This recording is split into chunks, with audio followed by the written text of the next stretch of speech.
کیوں؟ حالانکہ ہونا تو یہ چاہیے تھا کہ بیت اللہ میں دعوت توحید کا اہتمام ہوتا، پیغام تھا اللہ کی توحید کا، تو گھر اللہ کا ہونا چاہیے تھا۔ اللہ نے کہا کہ میں اپنے گھر میں نہیں، پہلی دعوت کا اہتمام کروں گا ابو طالب کے گھر میں، تاکہ اس گھر کی عظمت اور لوگوں کو یاد رہے۔ اب بیت اللہ کا انتخاب کیوں نہیں ہوا؟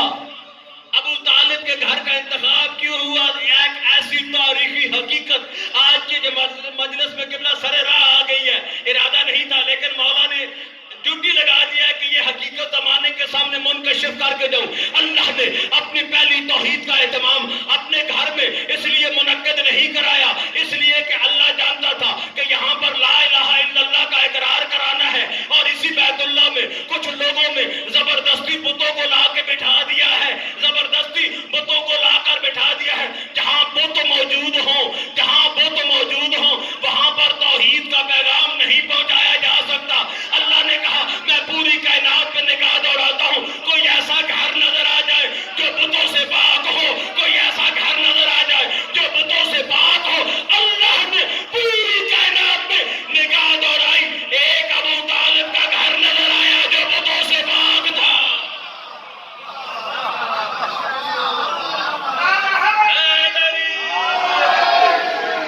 دونوں ہاتھ بلند کر کے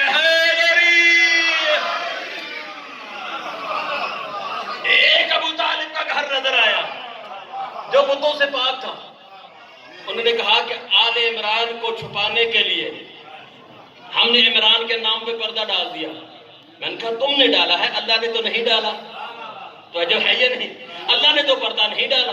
اب 2 آیتیں پڑھوں گا اور 2 آیتیں سناؤں قبلہ، دعا کیجیے گا میرے حق میں۔ پہلی آیت ہے سورہ فاطر کی، آیت نمبر 32 ہے۔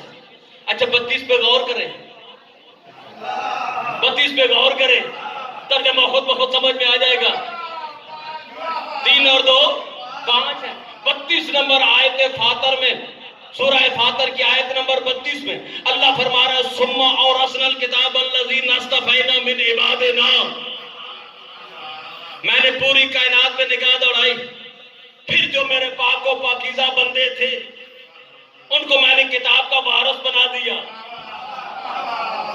پتہ چلا یہ وارث بنانا اللہ کا کام ہے، ملا کا کام نہیں ہے۔ وارث بنانا اللہ کا کام ہے، میرا یا آپ کا کام نہیں ہے۔ ہمارا کام ہے وارث کو ماننا۔ وارث بناتا کون ہے؟ اللہ۔ اللہ نے کہا کہ پھر ہم نے اس کتاب کا وارث ان بندوں کو قرار دیا جن کو ہم نے پاک و پاکیزہ قرار دے کر چن لیا۔ اب پتہ چلا جو دین کے وارث ہوتے ہیں، جو کتاب کے وارث ہوتے ہیں، جو اسلام کے وارث ہوتے ہیں، جو تطہیر کے وارث ہوتے ہیں، ان کا انتخاب اللہ کرتا ہے۔ اللہ نے کہا کہ وارث بنانا میرا کام ہے، لیکن بندے باز نہیں آئے۔ بندوں نے کہا کہ اللہ کیوں بنائے گا، ہم بنائیں گے، ہم بھی کسی کو بنا کے ممبر پر بٹھا دیں گے۔ لیکن اللہ نے کہا میرا بنایا ہوا وارث اور جو تمہارا بنایا ہوا ہوگا اس کے بارے میں خود بخود لوگوں کو پتا چل جائے گا۔ کیسے پتا چلے گا؟ جس کو بندوں نے بنایا تھا وہ ممبر پر بیٹھا، اس نے بیٹھ کر پہلا خطبہ ارشاد فرمایا، لوگوں کو بتایا کہ میں بھی تمہاری طرح کا ایک گناہگار سا بندہ ہوں، میں بھی تمہاری طرح کا ایک گناہگار سا بندہ ہوں۔ کبھی کبھی شیطان مجھ پہ غالب آ جاتا ہے، اگر میں ٹیڑھا ہو جاؤں تو مجھے پکڑ کے سیدھا کر دینا، اگر میں ٹیڑھا ہو جاؤں مجھے پکڑ کے سیدھا کر دینا۔ قبلہ کوئی مسئلہ پوچھنے کے لیے آیا، اس نے کہا ٹھہریے میں گھر سے پتا کر کے بتاتا ہوں، ٹھہریے میں گھر سے پتا کر کے بتاتا ہوں۔ اب پتا چلا جس کو بندے بناتے ہیں وہ مسئلہ بھول جاتا ہے، جس کو بندے بناتے ہیں وہ گناہگار ہوتا ہے، جس کو بندے بناتے ہیں اس پر شرک چونٹی کی چال چل رہا ہوتا ہے۔ لیکن جو رحمان کا بنا ہوا ہوتا ہے، جو یزدان کا بنا ہوا ہوتا ہے، جو خالق کے کردگار کا بنا ہوا ہوتا ہے، وہ ممبر پر بیٹھ کر مسئلہ بھولتا نہیں بلکہ اعلان کر دیتا ہے سلونی سلونی قبر انداز کے دونی، پوچھو پوچھو مجھے نہیں سے، میں زمین کے راستوں سے آسمان کے راستے زیادہ جانتا ہوں۔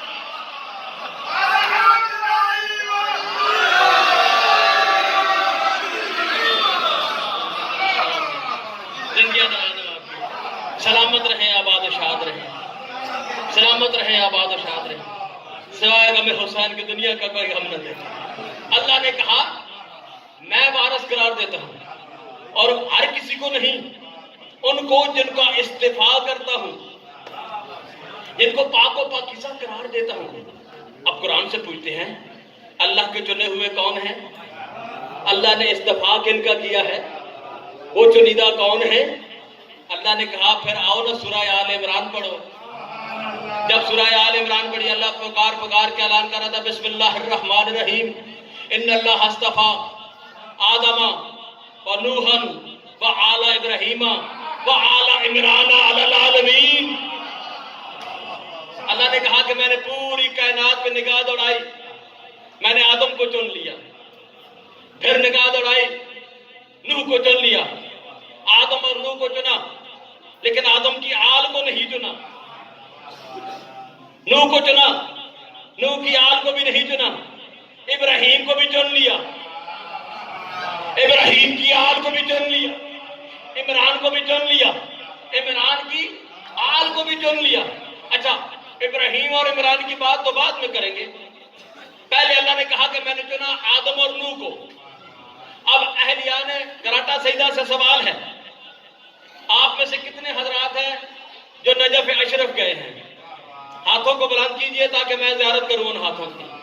تقبل اللہ، مولا صاحب کی زیارت قبول فرمائے۔ اور جو ہاتھ نیچے ہیں، اگلے سال کے مجلس تک مولا صاحب کو نجف اشرف کو زیارت کر کے، اب جنہوں نے ہاتھ بلند کیے ہیں قبلہ، ان سے گواہی دوں گا جتنے بھی آپ وہاں پر گئے نجف اشرف میں، جب میں گیا نا وہاں پر امیر المومنین علی ابن ابی طالب کی ذریعہ اقدس کا طواف کر رہا تھا، خداموں نے کہا کہ یہ زیارت نامہ لو، یہ پڑھنا، پہلے آدم کی زیارت پڑھ، پہلے آدم کی زیارت پڑھ، پھر نوح کی زیارت پڑھ، پھر امیر المومنین علی ابن ابی طالب کی زیارت پڑھ۔ میں نے کہا میں تو یہاں پر امیر المومنین کی زیارت کے لیے آیا ہوں، آدم اور نوح کی زیارت کیوں پڑھائی جا رہی ہے؟ اس نے کہا پاکستان میں اتنا بڑا خطیب بنا ہوا ہے، لوگوں سے اتنی زیادہ نیازیں لے رہا ہے، کیا تجھے پتا نہیں ہے کہ نجف اشرف میں امیر المومنین علی ابن ابی طالب اکیلے نہیں ہے، دائیں آدم ہے بائیں نوح ہے۔ زندگیاں دراز ہو آپ کی، دائیں آدم ہے بائیں نوح ہے، ایک طرف آدم ہے ایک طرف نوح ہے۔ اب جملہ سماعت فرمائیے گا، اللہ یہ کہہ رہا ہے کہ میں نے چن لیا آدم اور نوح کو، آدم اور نوح اعلان کر رہے ہیں ہم نے چن لیا علی کو۔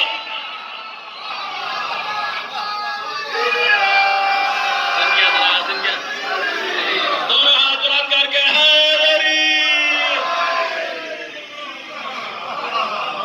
ہم نے چن لیا علی کو۔ اچھا، ان میں ایک ابو البشر اول ہے، ایک ابو البشر ثانی ہے، یہ بڑا سلسلوں سے سلسلے ملتے جاتے ہیں۔ ایک ابو البشر اول ہے، ایک ابو البشر ثانی ہے۔ پہلے جناب آدم سے نسل چلی، لیکن جتنی نسل آدم تھی، شاہ جی طوفان نوح آیا، اس میں ساری غرق ہو گئی۔ اس کے بعد جتنی نسل چلی حضرت نوح علیہ السلام سے چلی، اس لیے ایک کو ابو البشر اول کہتے ہیں، ایک کو ابو البشر ثانی کہتے ہیں۔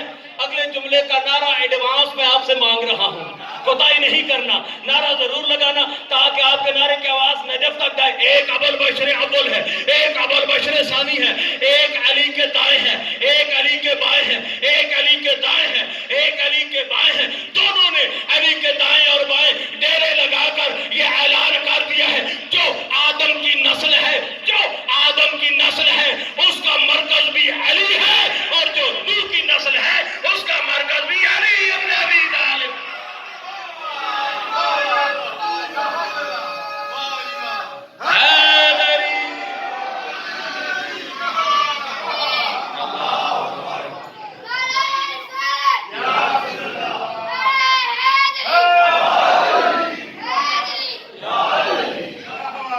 جو نسل آدم ہے اس کا مرکز بھی علی ہے، جو نسل نوح ہے اس کا مرکز بھی علی ہے۔ پھر اللہ نے کیا فرمایا؟ وَآلَ إِبْرَاهِيمَ وَآلَ عِمْرَانَ عَلَى الْعَالَمِينَ۔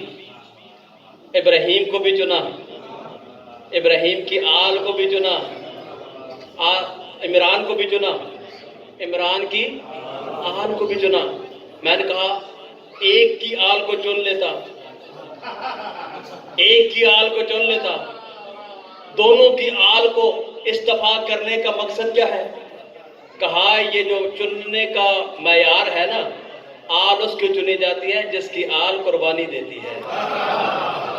ہر کسی کی آل کو میں نہیں چنتا، اس کی آل کو چنتا ہوں جو قربانی دیتی ہے۔ دو قربانیاں ہوئی تاریخ اسلام میں، ایک ابراہیم کی، انہوں نے اپنے بیٹے کی قربانی دی، یا پھر آل محمد نے، آل عمران نے قربانی دی۔ اب آل ابراہیم پہ تو کسی کا اختلاف نہیں ہے، لیکن جب آل عمران کی باری آتی ہے، شاید جملہ کرنے لگا ہوں، جب آل عمران کی باری آتی ہے مولوی صاحبان کی فکر کے زاویے ٹیڑھے ہونا شروع ہو جاتے ہیں۔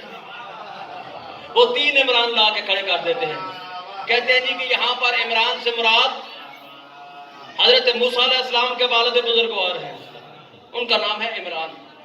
میں نے کہا صرف عمران کی بات نہیں ہے، آل عمران کی بات ہے۔ مجھے یہ بتاؤ کہ موسیٰ علیہ السلام کے بیٹے کا نام کیا ہے؟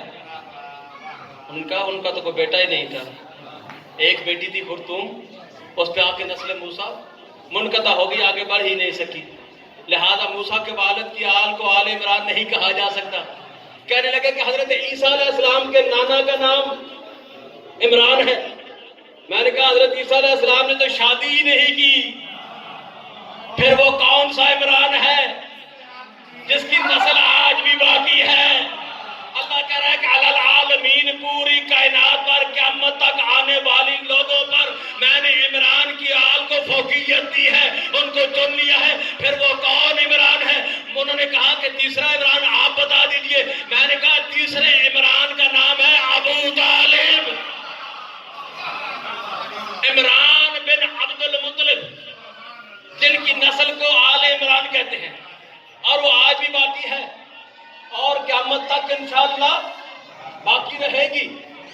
یزید سے لے کر جنرل ضیاء تک ہر کسی نے کوشش کی کہ نسل عمران ختم ہو جائے، تو جو ہے یہ نہیں، آل عمران ختم ہو جائے، لیکن یزید خود ختم ہو گیا، ابن زیاد بھی ختم ہو گیا، حجاج بن یوسف بھی ختم ہو گیا، بنو امیہ بھی ختم ہو گئے، بنو عباس بھی ختم ہو گئے، ہلاکو خان بھی ختم ہو گیا، چنگیز خان بھی ختم ہو گیا، جنرل ضیاء بھی نہ زمین کا رہا نہ آسمان کا رہا۔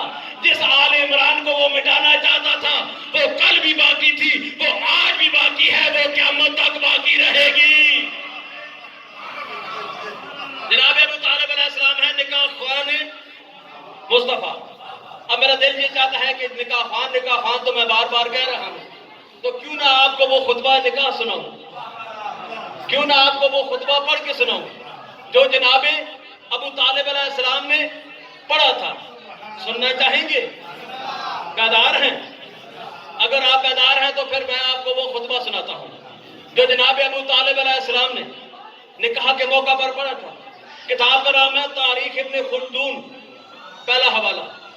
دوسری کتاب کا نام ہے تاریخ طبری۔ تیسری کتاب کا نام ہے تاریخ ابن کثیر۔ کیا نام ہے؟ ابن کثیر۔ نعرہ حیدری۔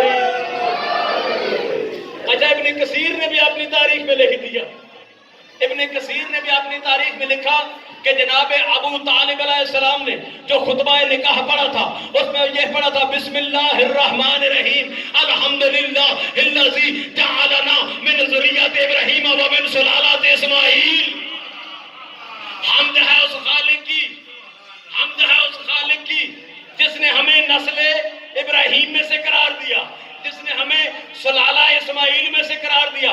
اب جتنے بھی ایمان ابو طالب کے منکر تھے، اللہ نے ان کے گلوں میں پھندا ڈال کے اس طرح کس دیا ہے، جس طرح رسی ڈال کے کس نہیں دی جاتی، اسی طرح اللہ نے ایمان ابو طالب کے منکروں کے گلے میں ایک پھندا ڈال دیا اور کہا جتنے بھی ایمان ابو طالب کے منکر ہیں اس وقت تک میں ان کی نمازیں ہی قبول نہیں کروں گا جب تک ابو طالب کے پڑے ہوئے الفاظ اپنی نمازوں میں نہیں کہیں گے، جب تک ابو طالب کے کہے ہوئے الفاظ اپنی نمازوں میں نہیں پڑھیں گے۔ اب خطبے کا آغاز الحمدللہ رب العالمین سے تھا، الحمدللہ سے تھا۔ جب 15 سال بعد قرآن نازل ہوا، ہم نے قرآن کھول کے دیکھا، قرآن کے سرنامے پر پہلے صفحے پر ہمیں الحمدللہ رب العالمین لکھا ہوا نظر آیا۔ قرآن نازل ہونے سے 15 سال پہلے ابو طالب نے الحمدللہ پڑھا۔ قرآن نازل ہونے کے بعد جو آیت نازل ہوئی اس میں اللہ نے دو میں سے ایک بات ماننا ضروری ہے، دو میں سے ایک بات ماننا ضروری ہے، دو میں سے ایک بات ماننا ضروری ہے، یا تو قرآن نازل ہونے سے پہلے، یا تو قرآن نازل ہونے سے پہلے ابو طالب قرآن جانتا تھا، یا ابو طالب کی زبان سے نکلے ہوئے الفاظ اللہ کو اتنے پسند آئے کہ ان کو قرآن بنا دیا، یا پھر ابو طالب کی زبان سے نکلے ہوئے الفاظ اللہ کو اتنے پسند آئے کہ ان کو قرآن بنا دیا۔ اب یہ ہے مرکز عصمت و طہارت گرانا، اسی مرکز عصمت و طہارت گرانے کی ملکہ کو کہتے ہیں فاطمہ، شہزادی کو کہتے ہیں فاطمہ۔ کون فاطمہ؟ اب تقریریں تو بڑی ہیں، اشرے پڑھے جا سکتے ہیں جناب ابو طالب پر، اشرے پڑھے جا سکتے ہیں جناب سیدہ پر، لیکن چند جملے کہنا چاہتا ہوں مخدومہ کی عظمت کے۔ کون سیدہ؟ سیدہ کی عظمت کو جملہ کہوں، سادات کا مجمع ہو، آپ کی جدہ کی فضیلت ہو، آپ خاموش رہیں، ایسا ہو ہی نہیں سکتا۔ کون سیدہ، کون طیبہ، کون طاہرہ، کون عالمہ غیر معلومہ بی بی جس سے منسوب تسبیح کے دانے، جس سے منسوب تسبیح کے دانے مخلوق کو خالق سے ملاقات کرا دیں، اسے فاطمہ زہرا کہتے ہیں۔ زندگی ذرا دو آپ کی زندگی، دونوں ہاتھ بلند کیجئے، حیدری،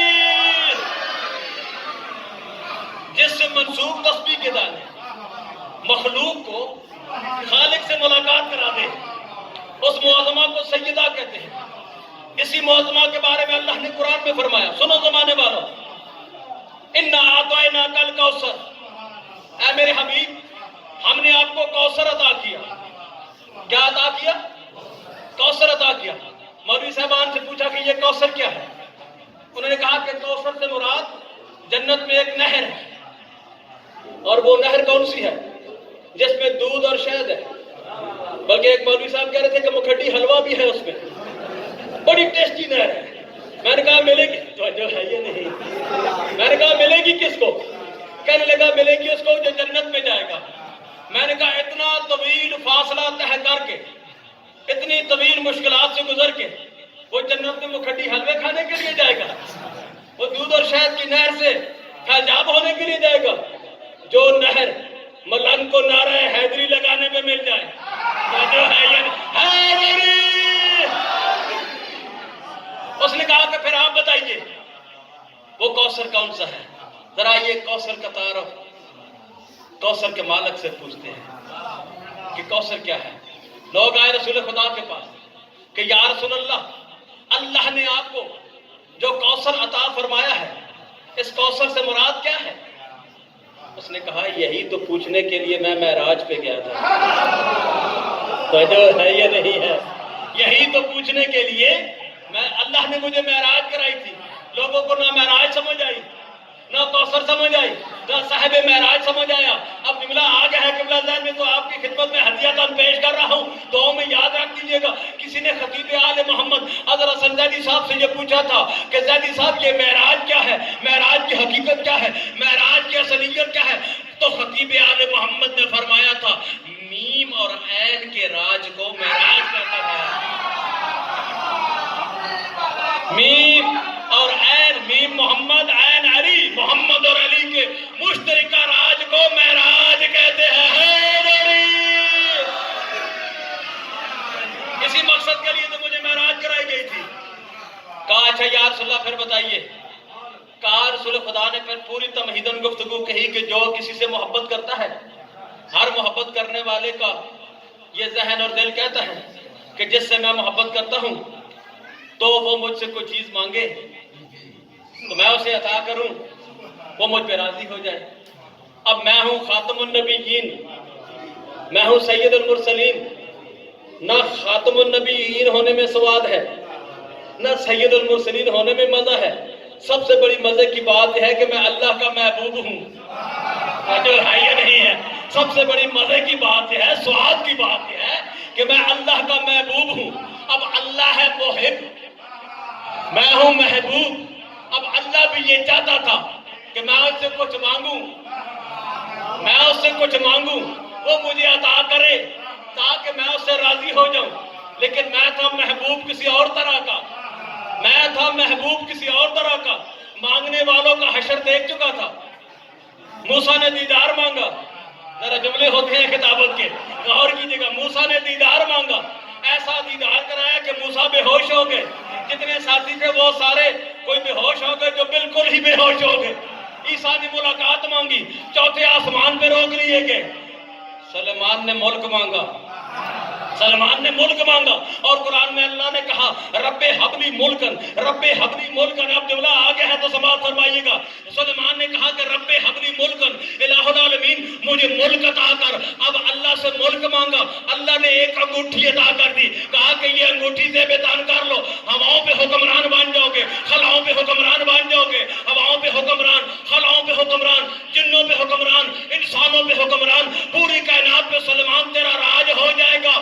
یہاں پر اللہ کا حبیب سلمان کی آنکھوں میں آنکھیں ڈال کر، جملہ ضائع نہیں کرنا، سلمان کی آنکھوں میں آنکھیں ڈال کر یہ اعلان کر رہا ہے کہ سلمان انگوٹھیاں مانگ مانگ کے حکومت کرنا یہ اور ہوتا ہے، اور انگوٹھی حالت رکوع میں زکوٰۃ میں دے کر پوری کائنات میں ولایت تقسیم کرنا یہ اور ہوتا ہے۔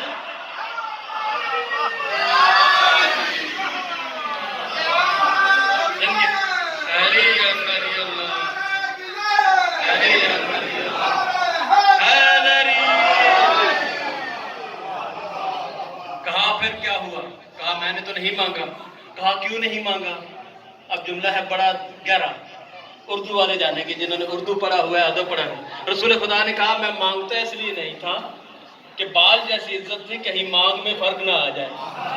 تو جو ہے یہ نہیں ہے، بال جیسی عزت تھی، مانگ میں فرق نہ آ جائے۔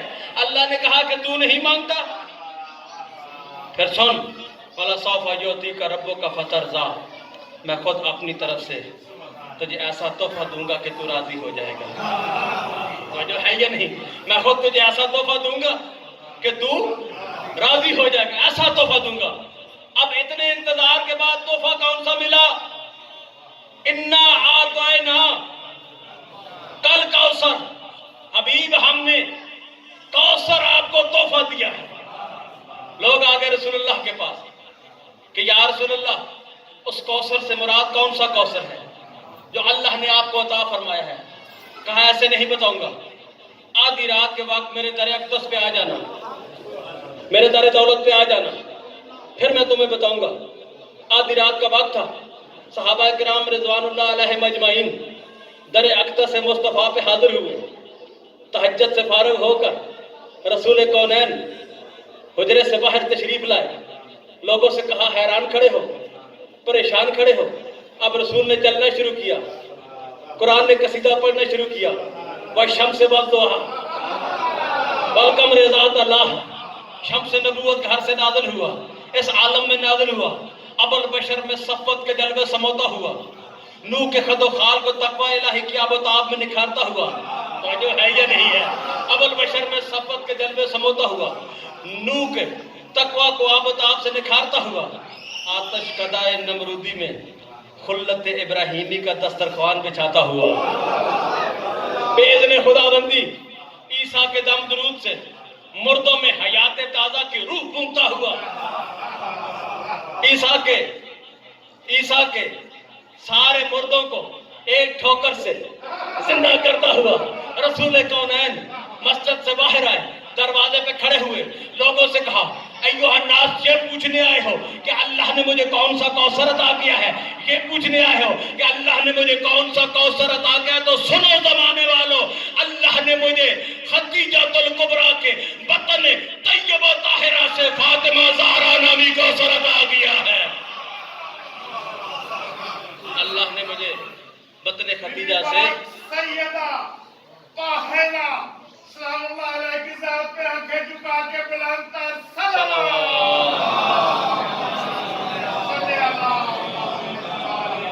اب ہم نے کہا کہ یا رسول اللہ اس کوثر کا تعارف بھی کرائیے۔ کہا تعارف میں نہیں کراؤں گا، تعارف جس نے تحفہ دیا ہے وہ کرائے گا۔ اب سارے اہلیان گراٹا سیدہ آخری جملے کہنے لگا ہوں، 1 گھنٹہ تو ہو گیا مجھے پڑھتے ہوئے۔ اب ہم سارے عالم تخیل میں رسول کونین کے پاس حاضر ہوئے کہ یا رسول اللہ وہ مرکز عصمت کون ہے؟ کہا اگر وہ دیکھنا ہے تو اس وقت آنا جب پنجتن پاک کا خصوصی اور مشترکہ اجلاس سیدہ کی صدارت میں منعقد ہوگا، طیبہ کی صدارت میں منعقد ہوگا، طاہرہ کی صدارت میں منعقد ہوگا۔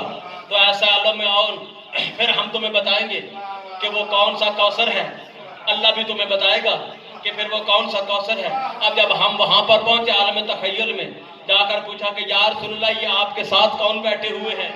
کائنات کے رسول نے فرمایا کہ سنو زمانے والو، اللہم انا ہؤلاء اہل بیتی وخاصتی وحامتی لحمہم لحمی دمہم دمی یعلمنی ما یعلمہم ویحزننی ما یحزنہم انا حرب لمن حربہم وسلم لمن سلمہم وعدو لمن عداہم ومحب لمن احباہم انہم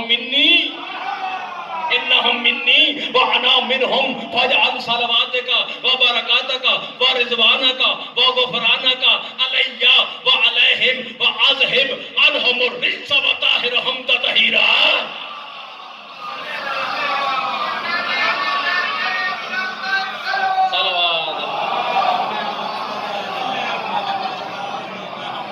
کہا کہ اے اللہ گواہ رہنا یہ میرے اہل بیت ہیں، یہ سارے معصوم ہیں، یہ مجھ سے ہیں میں ان سے ہوں۔ اے اللہ تو ان سے محبت رکھ جو ان سے محبت رکھے، تو ان کا دشمن بن جائے جو ان سے دشمنی کرے، تو اس سے جنگ کر جو ان سے جنگ کرے، اور ان کو ایسا پاک و پاکیزہ قرار دے جیسا پاک و پاکیزہ قرار دینے کا حق ہے۔ اب شاہ جی میری ساری مجلس ایک طرف، اگلے جملے ایک طرف، کیونکہ یہاں پر میں نے آ کے دینا ہے اختتامی جملہ، اور ظاہر ہے جب اختتامی جملہ دیا جائے وہ پھر ساری گفتگو پہ بھاری ہونا چاہیے نا۔ جب رسول کونین نے تعارف کرایا، فوراً جبریل امین درمیان میں آ کے کھڑا ہو گیا۔ اس نے کہا یا رب من تحت الکساء، الہ العالمین یہ زیر کساء کون ہے؟ جو ہے یا نہیں؟ یہ چادر تطہیر کے اندر کون ہے؟ اب علامہ ظہیر عباس نقی صاحب سے لے کر میرے جیسے ناچیز طالب علم تک جبریل کے پاس چلے گئے کہ کیا تجھے نہیں پتا کہ یہ کون ہے؟ کیا تو پہلی مرتبہ آیا ہے؟ کیا پہلے کبھی ان سے ملا نہیں ہے؟ اس نے کہا نہیں، آتا تو رہتا ہوں، بار بار آتا ہوں، کبھی وحی لے کر مصطفیٰ کے پاس آتا ہوں، کبھی علم لینے کے لیے مرتضیٰ کے پاس آتا ہوں، کبھی چکی چلانے کے لیے سیدہ کے پاس آتا ہوں، کبھی کھانے لے کر اور جنت کے جوڑے لے کر حسنین شریفین کریمین کے پاس آتا ہوں۔ لیکن پہلے جب بھی آتا تھا اکیلے اکیلے کسی ایک ہستی کی زیارت ہو جایا کرتی تھی، پہلے جب بھی آتا تھا اکیلے اکیلے کسی ایک ہستی کی زیارت ہوتی تھی۔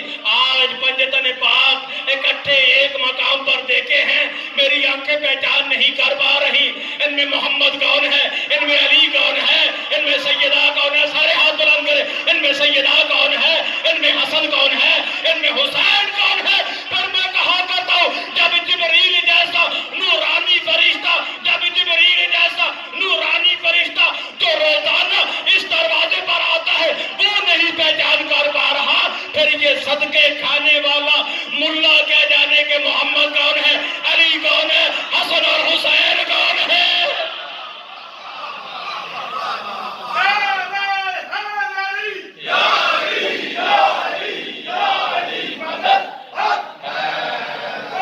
اب جبریل نے پوچھا تو کیا اللہ نے جواب دیا یا نہیں؟ جو ہے یا نہیں؟ جبریل نے پوچھا تو اللہ نے کیا جواب دیا؟ سنو جبریل، انی ما خلقت سماء مبنیہ، دنیا دراز ہو آپ کی، مسئلہ ہی حل کر دیا آپ نے۔ مجھے میری عزت کی قسم، مجھے میرے جلال کی قسم، یہ جو میں نے زمین بنائی، یہ جو میں نے آسمان بنایا، یہ جو میں نے سورج بنایا، یہ جو میں نے چاند اور ستارے بنائے، یہ جو میں نے پوری کائنات خلق کی ہے، ان کی محبت میں خلق کی ہے۔ یہ جو میں نے پوری کائنات خلق کی ہے، ان کی محبت میں خلق کی ہے۔ جبریل کہتا ہے کہ الہ العالمین یہ ہے کون؟ تو اللہ نے کہا سن، ہم فاطمہ تو و ابوہا و بالہا و بنوہا، ایک ان میں فاطمہ ہے، مرکز ہے پوری کائنات کا، ایک ان میں فاطمہ ہے، ایک فاطمہ کا بابا ہے، دو فاطمہ کے بیٹے ہیں۔ علامہ صاحب ہم نے کہا الہ العالمین یہ جو زیر اکتساء ہستیاں ہیں ان میں جو سب سے بڑی ہستی ہے وہ تو سرکار محمد مصطفیٰ کی ہستی ہے۔ تجھے تعارف مصطفیٰ سے کرانا چاہیے تھا، جو تیرا محبوب ہے، جو سید المرسلین ہے، جو گنتی کا پہلا عدد ہے، جو پوری کائنات کا مالک ہے، جس کی وجہ سے آج ہم عزتوں والے ہیں، جس کی وجہ سے اسلام کو برکتیں نصیب ہوئی ہیں۔ تجھے تعارف یوں کرانا چاہیے تھا، ایک محمد ہے، ایک محمد کی بیٹی ہے، ایک محمد کا داماد ہے، دو محمد کے نواسے ہیں۔ تو نے تعارف محمد سے نہیں کرایا، تو نے تعارف سیدہ سے کرایا ہے۔ تو نے تعارف محمد سے نہیں کرایا، تو نے تعارف سیدہ سے کیوں کرایا؟ آواز قدرت یہی آئے گی، خورشید جوادی یہی تو زمانے کو بتانا چاہتا ہوں، یہی تو زمانے کو سمجھانا چاہتا ہوں کہ مصطفیٰ نے بھی اپنے اہل بیت بتائے ہیں۔ میں بتا رہا ہوں کہ مصطفیٰ کے اہل بیت کون ہے۔ میں نے محمد سے تعارف نہیں کرایا، میں نے سیدہ سے تعارف کرایا ہے۔ محمد سے تعارف اس لیے نہیں کرایا کل کو لوگ رشتے دے کر محمد کے اہل بیت نہ بن جائیں، کل کو لوگ رشتے داریاں بنا کر محمد کے آل میں شامل نہ ہو جائیں۔ میں اللہ یہ اعلان کر رہا ہوں کہ اہل بیت محمد کے رشتے داروں کو نہیں، بطول کے رشتے داروں کو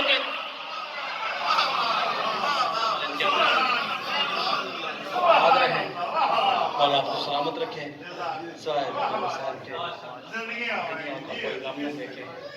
اگر اس دنیا کو جناب سیدہ کی عظمت کا پتہ چل جاتا، بطول 4 گھنٹے دربار میں نہ کھڑی رہتی۔